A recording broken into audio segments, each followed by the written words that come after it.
Kay Lawrence? I had trained as a painter, and then when I did my very first workshop with Belinda Ramsden as a craft council summer school at Tatachilla, probably I think 1973 or 4, I really found the process very fascinating. But it was so different from painting, because in painting you can work over the whole surface of the image, and you can change things, you can erase and you can paint over things. But with tapestry, it's like building a brick wall. You start from the bottom and you methodically build it up. And I found that process really hard to adapt to at first. It requires a different kind of thinking, but it's also very satisfying in a different sort of way than painting. And at first, when I began weaving, I just made things up. I invented things as I went on the loom, which is a way a lot of people use, woven tapestry.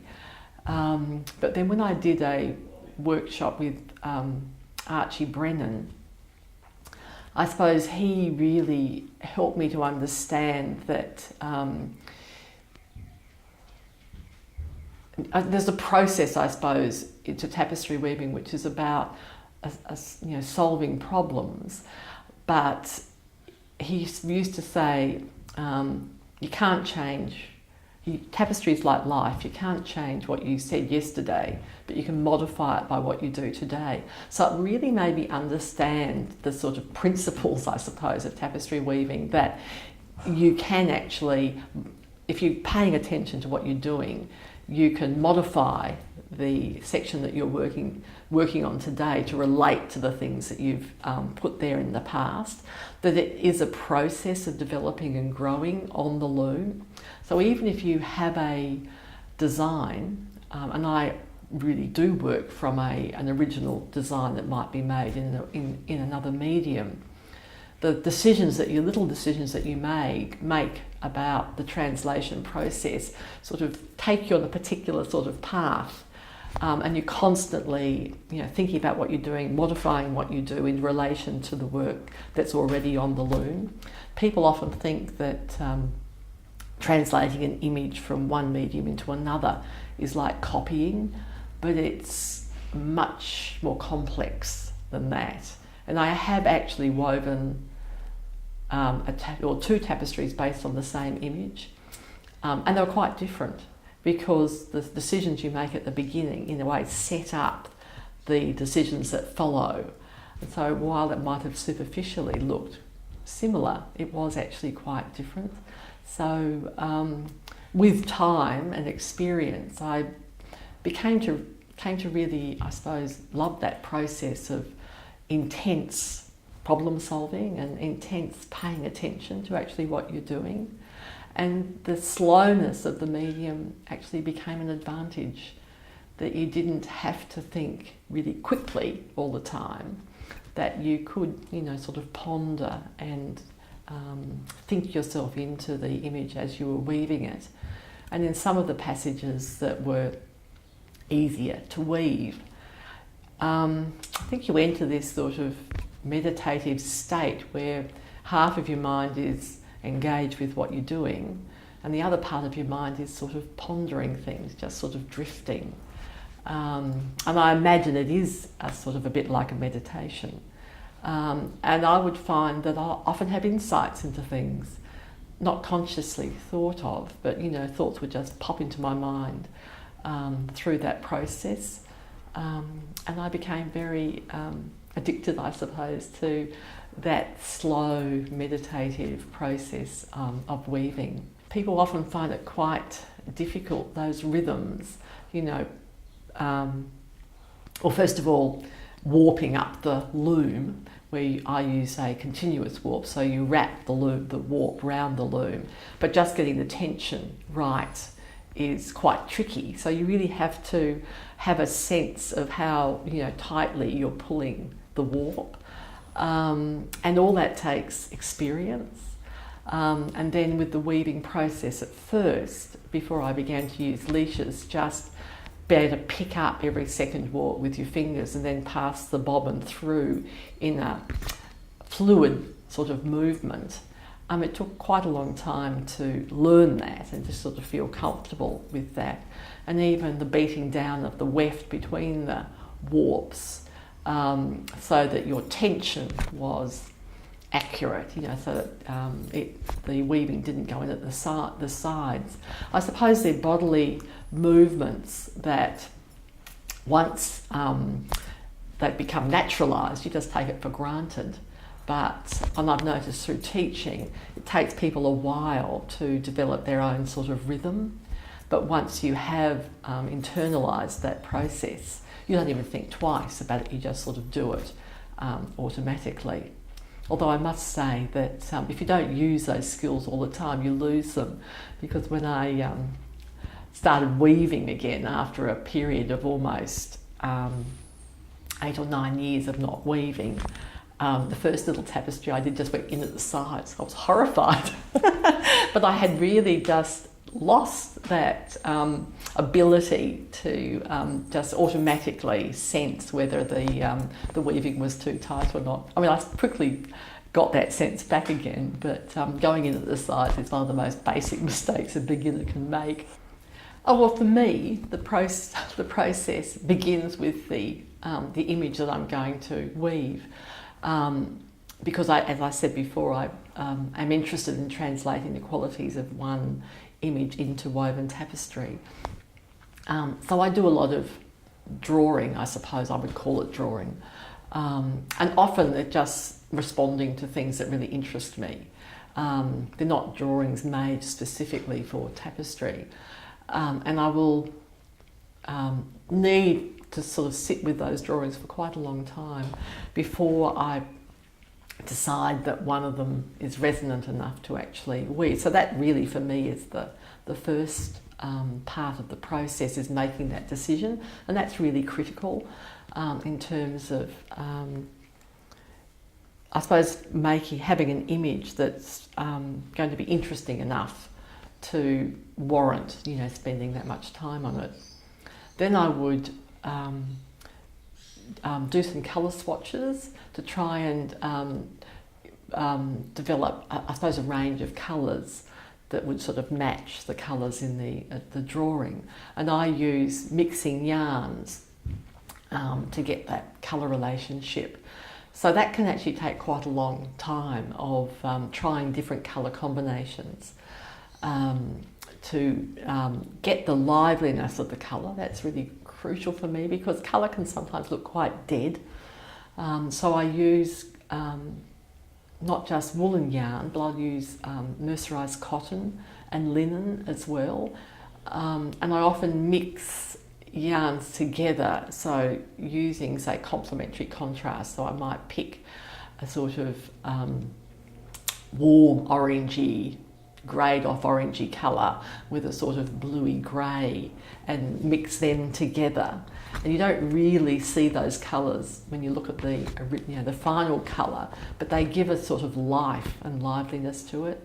And I think probably this is not really a conscious process, but it takes me quite a long time to get the right colour relationships. And I sort of know when they're right and I know when they're not. So a lot of experimentation takes place. And I think I have built up quite a knowledge of colour relationships through using yarn over 30 years, because I noticed that people who are starting to weave tapestry often don't have that sense of colour.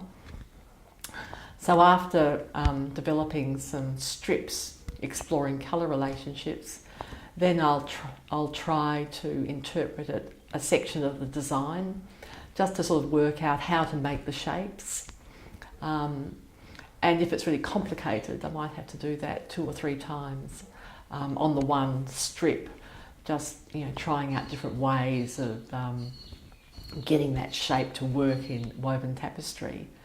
And especially with shading from, say, dark to light or from one colour to another, I often use mixing different colours on the bobbin to actually create those shaded areas.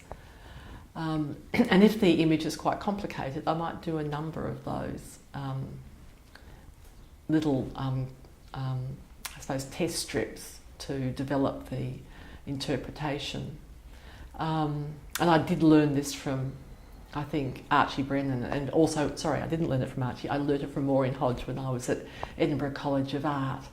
And because once you start weaving a tapestry, you can't really go back unless you unpick everything you've done, and then of course it's not there to look at.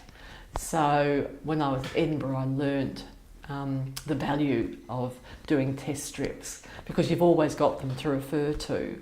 And then it's a way of thinking yourself into the weaving. It is a leap of faith, actually. I mean, and that makes it very exciting because you don't quite know what's going to happen.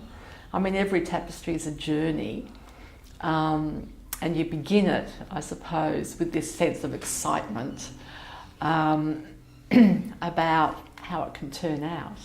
But the beginning part, which is so crucial in sort of setting up the parameters, I suppose, of this journey, is quite nerve-wracking. You really have to be focused, and because you're setting up, I suppose, a set of parameters that are going to shape the journey that you take.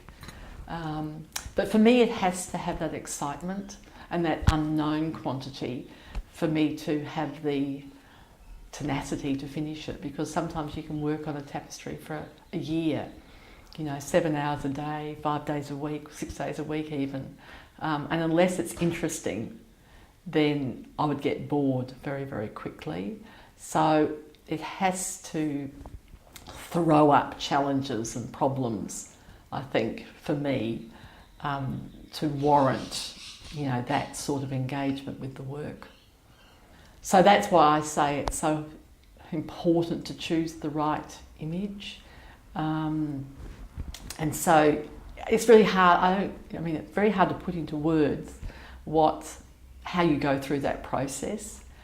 And I know for me, when I start making an artwork, it's based on a very strong intuitive response to something and a feeling that I can't quite put into words, but that drives it. It's that emotional resonance will drive the work. And it's only through the making of the work that I start to really understand what that means for me. I mean, it really is a journey into the unknown. And you take a risk, that it might be a futile journey or a journey that is worthwhile, but you can never really know that at the beginning. But I suppose with experience, you can sense that that emotional response is powerful enough to take you through that whole process. So when I became head of school, and by then I'd really been working probably for 25, 30 years in tapestry, I gradually realised that I just couldn't spend the time at the loom that the work warranted. Being head of school colonised my whole life, basically. And so unless you spend a whole day weaving, there's no point, because if you only spend snatches of time, every time you start again, you've got to really think yourself back into what you were doing before. And by the time you've done that, then it's time to finish. So I didn't make a conscious decision to change the media in my practice, but I found myself gravitating towards media that I could pick up and carry around with me, that sort of fitted in with my life, that were quite time consuming but didn't take a lot of conscious thought and problem solving when I was actually doing it. I don't quite know how I got involved with the buttons, but I've been keeping mother of pearl buttons. I had a little collection of mother of pearl buttons, and I heard a writer talking about a book he'd written about broom on the radio, and I just suddenly got very fascinated by the pearling industry in Broome and the little church at Beagle Bay, which is has an altar covered in mother of pearl. And I think it was at that time that I just started experimenting really with using buttons, mother of pearl buttons stitched to pearl blankets to make a work which responded to this text by John Bailey, which was really about, I suppose, the exploitation of the skin divers, Aboriginal people who had been sort of co-opted to work on the pearling luggers and were really very, very badly treated. So the first works I made were, I suppose, based on a mosaic technique using pearl buttons to create images of skulls on blankets. And in a way, there was something about the process. It was quite different from tapestry, but that sort of labour-intensive stitching and translating an image from one medium into another drew on the skills that I already had as a tapestry weaver. I attended the Bangladeshi stitching one with Masuma Akther. I suppose that was the one I was really interested in firstly, because I had gone to India in 2003 to a textile conference. And while I was there, I bought a camphor cloth. It was extraordinarily beautiful, with running stitch designs. I had just been so fascinated by this vernacular form of stitching. And so when Masuma was offering that workshop, I knew that I really wanted to do that one. I also did the Colombian basket weaving workshop, and I also did the indigo dyeing workshop, which I enjoyed, both of them. But the camphor weaving was the one that I suppose touched my heart the most.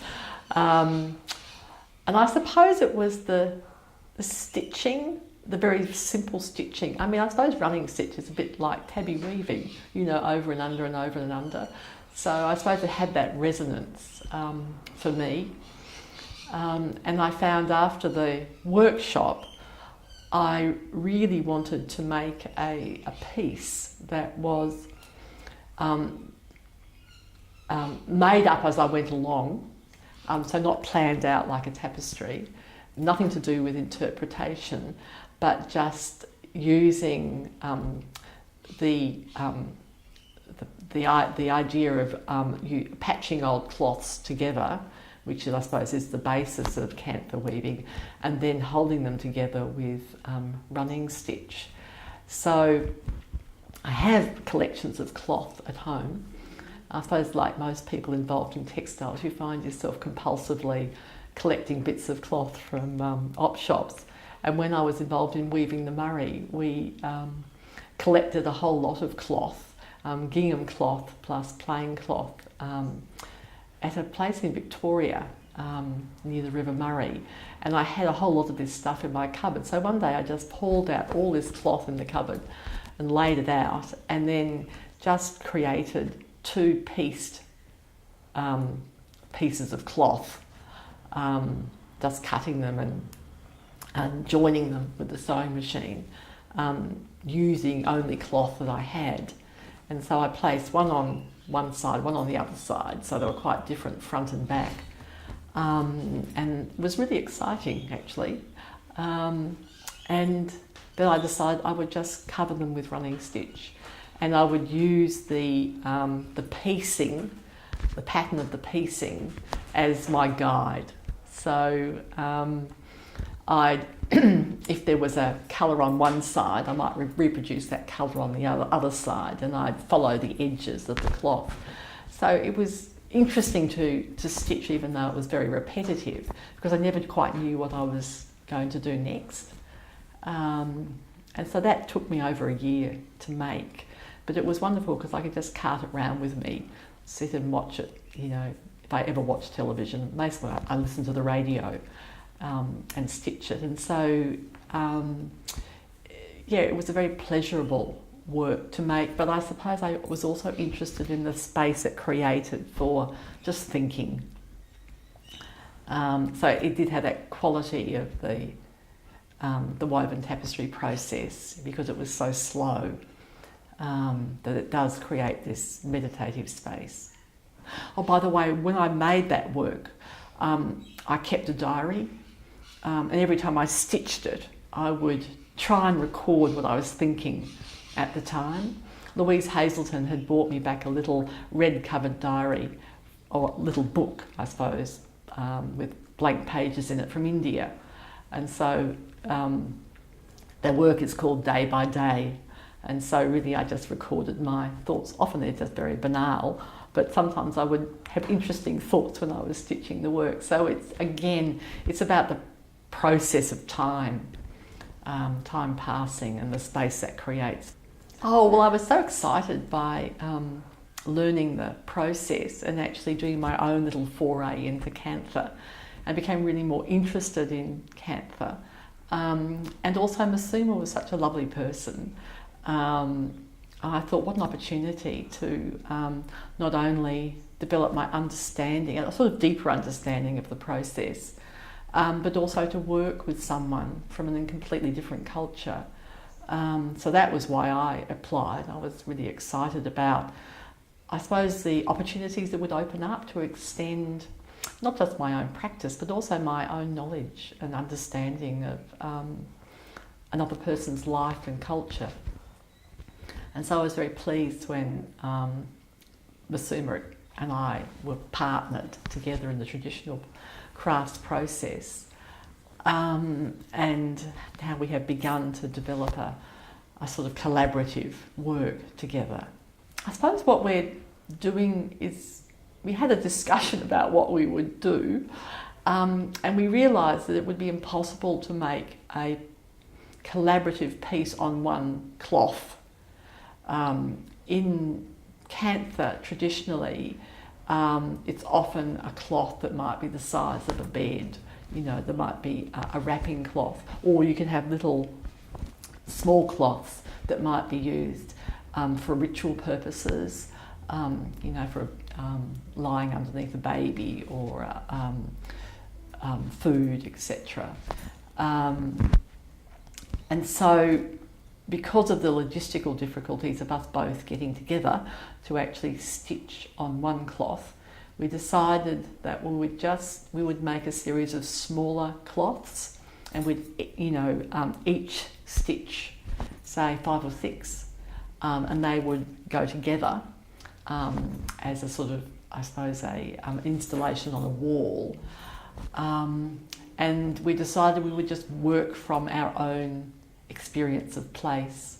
And so Masuma is using imagery based on her village life in Bangladesh, and I'm just using imagery based on where I live now in Uradla. And it's turned out that they're mainly the Uradla Oval, which I suppose is the centre of the community in Uradla. It's the place where all the sporting events take place, but also the community events take place. And so we're doing it in an ad hoc sort of way, each starting with an image, and then the other person responding as well, a bit like a call and response in singing, because Masuma thought that she might do a peacock. And so I thought, oh, well, I should do some birds, you know, that are important to me. And so I have made an image of 7 magpies on the Uradla Oval, which was extraordinarily difficult trying to translate magpies into stitch, because I suppose I'm also teaching myself the embroidery stitches as I go. It's much, much harder than it looks. And so in a way we're making images and then, you know, responding to what the other person is doing. It's been very interesting, actually. I think Masuma has asked me lots of questions, and I think in a way for her I'm able to translate some aspects of Australian culture that she finds unknowable for her. I mean, she has been asking me things about schooling and I suppose children's behaviour, the sorts of behaviours that are accepted in Australia, And I suppose she's trying to make sense of this, new culture, a new society that she and her husband and son are living in that is so different from Bangladesh. And I suppose the intimacy of this collaborative work enables her to ask the sorts of questions to sort of find out, what Australians might think about how our culture works. So I've actually found it really fascinating because it's made me think about things that we just take for granted. Much more interested in, as I've got older, in people's lives, I suppose, that's something that the Creative Partnership has offered me, is contact with a person, Masuma, who our paths would probably not cross in the ordinary course of life. And so it's an opportunity to get to know someone, who comes from a very, very different culture. So that's one aspect which I would like to continue. And it might even be possible for Masuma and I to collaborate on another project. I think in the Tamworth Textile Biennale there's a focus on collaborative projects, and so when Masuma and I meet, I thought I might ask her whether she might be interested, in the future to do some other work. So it could be the beginning of an ongoing relationship. I suppose the other thing that the Traditional Skills Project has offered me is my engagement with stitching. And again, it's another way of engaging with my past. My mother was a fantastic seamstress, and she used to sew all the time, and she taught me to sew when I was very young, and I hated it. I absolutely hated it. I was much more interested in being outside and playing, and I hated the sitting still and the sort of concentration that's involved with stitching. And I also learned embroidery when I was at art school from Ned Douglas in a course called Craft. And again, I just found it so tedious to have to sort of focus on this tiny piece of work.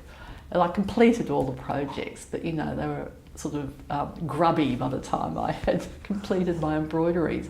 So I'm very fascinated that my relationship to embroidery has completely changed as I've got older. And now, at the age I am now, I find the inwardness that embroidery sort of provokes really fascinating.